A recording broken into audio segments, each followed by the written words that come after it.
it was like living on a ranch or a farm. Very, very fortunate that the Depression created a no-growth situation here in which there was no lots being sold or anything. So we grew up with all this wide open space. The neighborhood of 88-year-old Marshall E. Stewart's youth is very different from the one he lives in today. Yet he still lives just next door to the home he grew up in. Stewart is one of the first residents of the South Torrance neighborhood known as the Hollywood Riviera, a neighborhood Stewart's uncle, Clifford F. Reed, named and also developed. He and my aunt had gone on honeymoon, they'd gone to Europe and to the French Riviera. He much admired the French Riviera with the water and the setting and the tile roofs. They figured this would have a similar setting with the curve of the bay and the slope of the ground and everything. It had a lot of similarities to what they saw over in the French Riviera. Reed was a successful real estate developer who moved to Southern California from McMinnville, Oregon in the early 1920s. During a visit to the coast, he became captivated by this gem of undeveloped land just below the Palos Verdes Peninsula. In 1927, he decided to approach the land's owner, railroad magnate Henry E. Huntington, with an idea. He proposed an exclusive upscale housing development for 1 square mile of the area to be called the Hollywood Riviera. Huntington agreed to the idea, and construction began under the Clifford F. Reed Corporation. Voters annexed the area into Torrance city limits that same year. Late 20s and early 30s, Hollywood was the big area, the big thing. The studios were doing a lot of big productions. And so by combining the two names, Hollywood and Riviera, why he thought it would be an attractive place for them to come and live and commute to their jobs in Hollywood. A few stars, such as Rosemary DeCamp, began to settle in the area. The homes would be Mediterranean style, white stucco with red tile roofs, just as Reed had seen in the French Riviera. Between 1927 and 1929, about 16 homes were built just east of PCH and south of what is now PV Boulevard, an ambitious pace for the era. Grading the streets were done strictly with mules. They didn't have the machinery. They didn't have the tractors that were available, and the mules were a great source of energy and were very reliable. The crown jewel of the development was to be the Hollywood Riviera Beach Club, built where Miramar Park is today. We're just about standing in what was a swimming pool at one time, and this was the Hollywood Riviera Beach Club, and it was built in the 1929 and 28, and it was going to be a place for anybody that lived in Hollywood Riviera. This was access to the club. It was their clubhouse. It was quite active, and of course it had a pool and a nice recreational facility with a whole beach there, and a nice sitting place inside the court. And it had rooms for people if they wanted to come and rent, and it was a marvelous asset to the community. Reed continued to develop the oasis by the sea, seeking to gain the interest of new prospective buyers. His sales presentation included this silent film.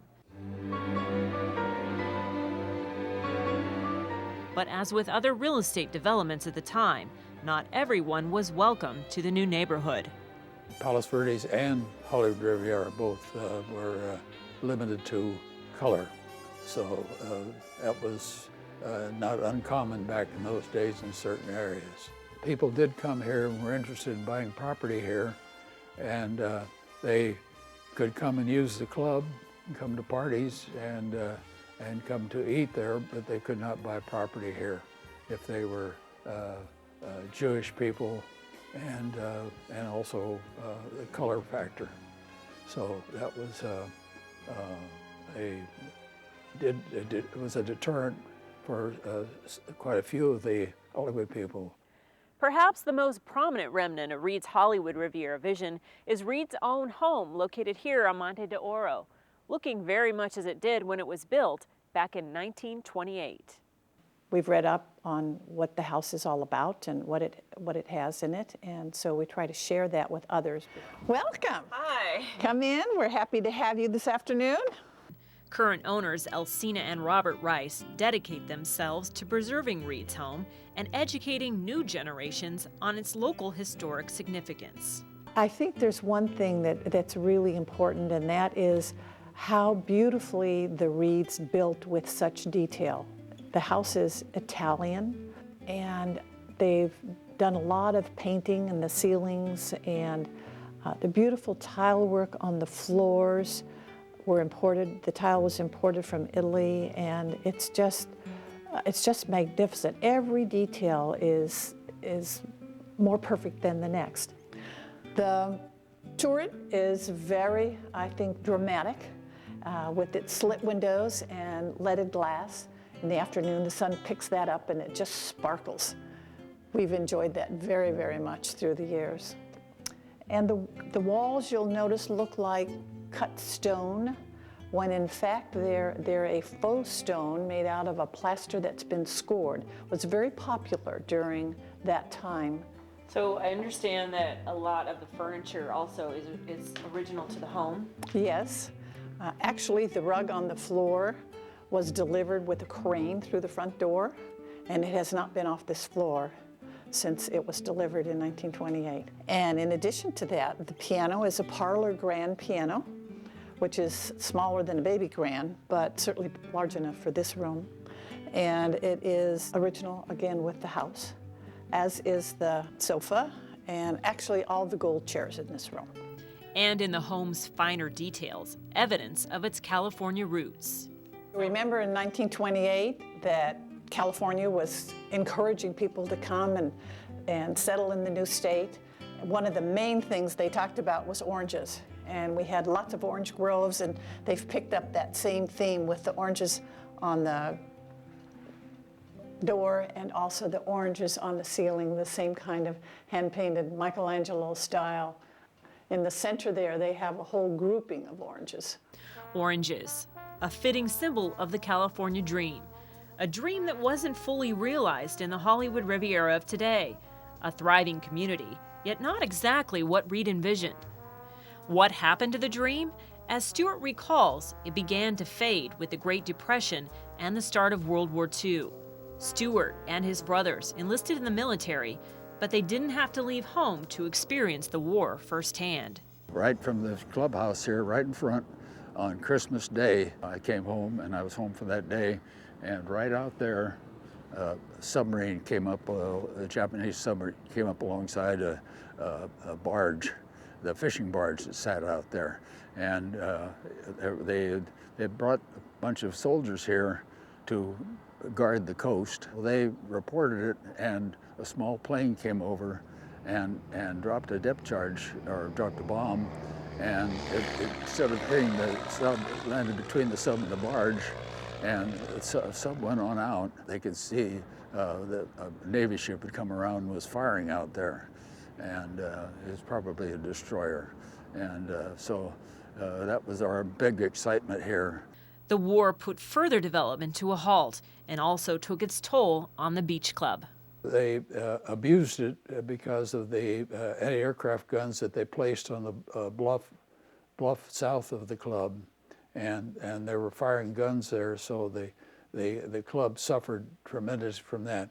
The concussion just really caused things to degrade quite rapidly. After World War II, why they tried to restore it, a man did try to do it, and then he ran out of money, and some other people came in and took over and promoted it and sold a bunch of memberships for the summer, and like they were going to keep it going on, and they bailed out, and then it sort of became a dive, and